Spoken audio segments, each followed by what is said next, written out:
Na liturgia de hoje, fulgura para nós dois personagens importantes com um comportamento muito parecido, e é isso que a liturgia quer abrir os nossos olhos para compreender bem qual é a nossa vivência cristã. A primeira leitura fala de Paulo, o Evangelho fala de Marta.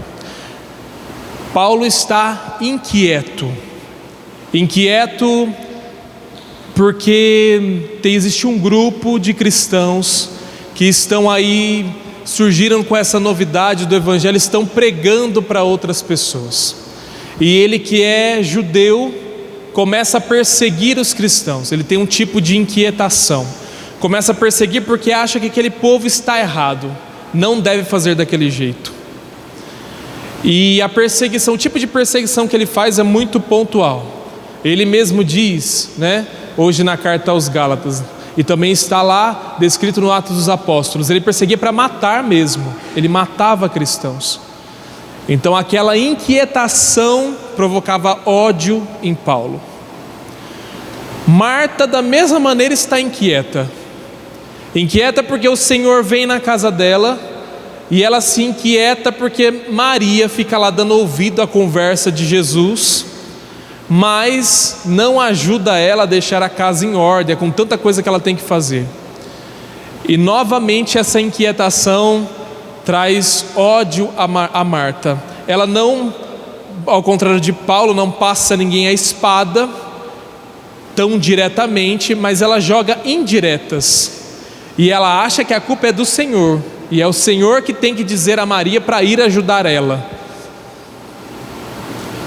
Esse é o problema das inquietações da nossa vida. O que as inquietações têm feito conosco? Esse é o grande problema. Inquietar-se nem sempre é ruim. Inquietar-se é bom.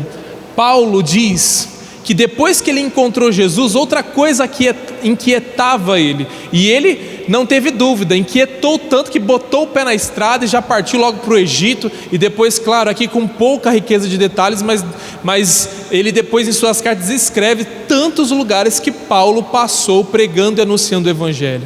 E uma vez me recordo bem, quando ele pregava aos gregos e ele dizia do Deus desconhecido, e aquele povo não aceitou o que Paulo tinha dito. Olha o comportamento de Paulo,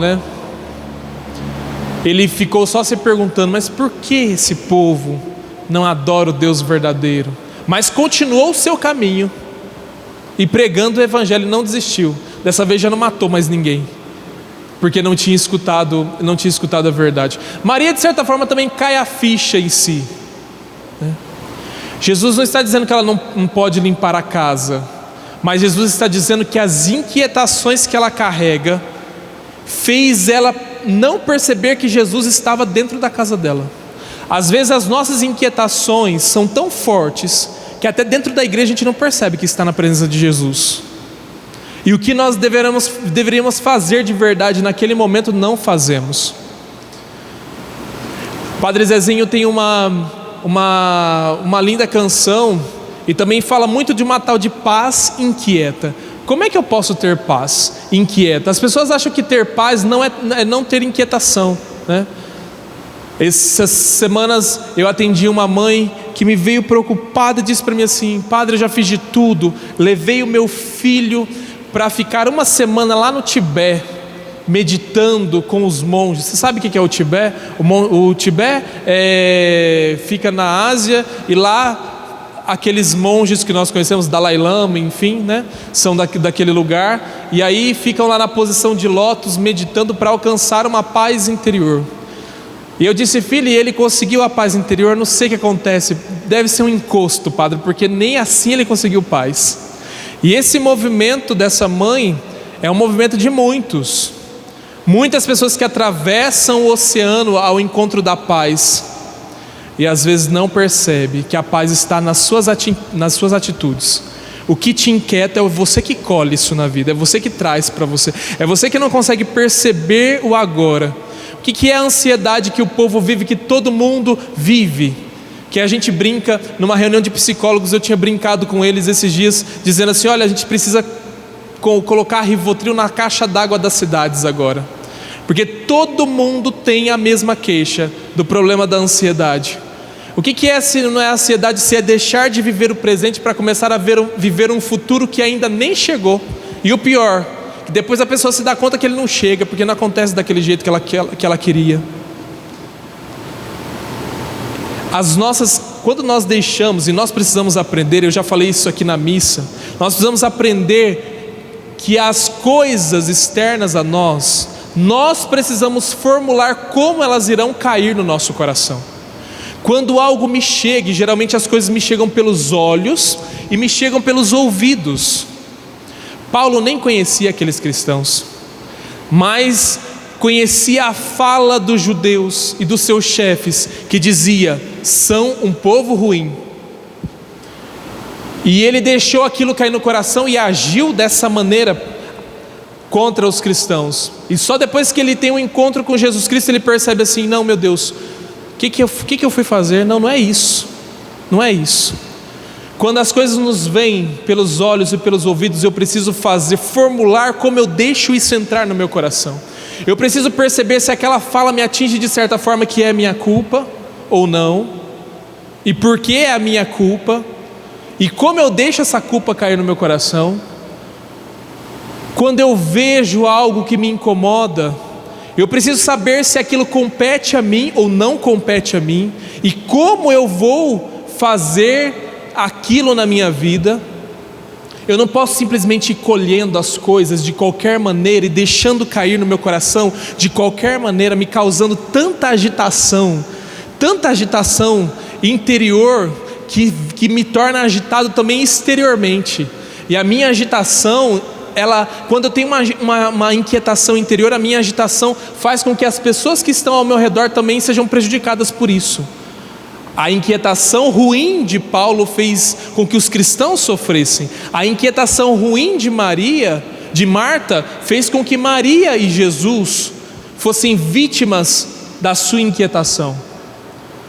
Nós não podemos deixar que as inquietações tomem conta da nossa vida dessa maneira, mas eu preciso reformular elas. E aí eu vou ter a tal da paz inquieta. A paz não é um sentimento inerte. Eu tenho paz, agora a pessoa nem levanta um braço. Isso é preguiça. A paz é um sentimento inquieto, que me movimenta, que faz com que eu faça e realize as coisas na minha vida, mas de uma maneira que eu não fique com a minha consciência sem tranquilidade, com que eu fique atordoado pelas coisas que acontecem ao meu redor. Essa é a paz. Nada vai deixar de acontecer ao nosso redor, nada deixa de acontecer. O mundo continua andando. É eu que preciso saber como que isso vai fazer com que eu me torne cada dia mais cheio de paz. Eu não posso pegar as coisas do mundo, trazer para o meu coração simplesmente. E há pessoas que vão trazendo os sofrimentos das pessoas, para si. Às vezes, e o padre vai dar um testemunho pessoal, eu atendo muitas pessoas, e vocês sabem disso. E eu consigo não trazer aquele problema para mim, e mesmo assim fico cansado. Você imagine uma pessoa que não consegue separar isso. E é dentro da família, tem pessoas dentro das famílias que estão sobrecarregadas, porque ela enfiou na cabeça que ela precisa carregar o sofrimento de todo mundo. E aí ela não consegue administrar aquele tanto de sofrimento dentro de si. E outras pessoas que já por natureza têm uma sensibilidade às coisas externas e já trazem para si, por natureza, por sensibilidade, acabam pegando, sofrendo junto com o outro, se colocando no lugar do outro. Isso se chama compaixão. E nós devemos fazer isso. Devemos ser capazes de se colocar no lugar do outro e até imaginar a dor que o outro está sentindo. Mas eu não posso querer passar pela dor do outro, porque ela não me pertence, não é minha. Senão as minhas inquietações vão me destruir, não vão me ajudar. Por isso que na liturgia de hoje nós aprendamos com Paulo e Marta a administrar as nossas inquietações, ansiedades, os nossos desassossegos, e que também nós, inspirados em Maria, saibamos que há um tempo para tudo, e que quando nós estamos na presença do Senhor, é lá que nós devemos ficar, é na presença do Senhor. No instante de silêncio, deixe a palavra de Deus cair no seu coração, para que ela produza bons frutos.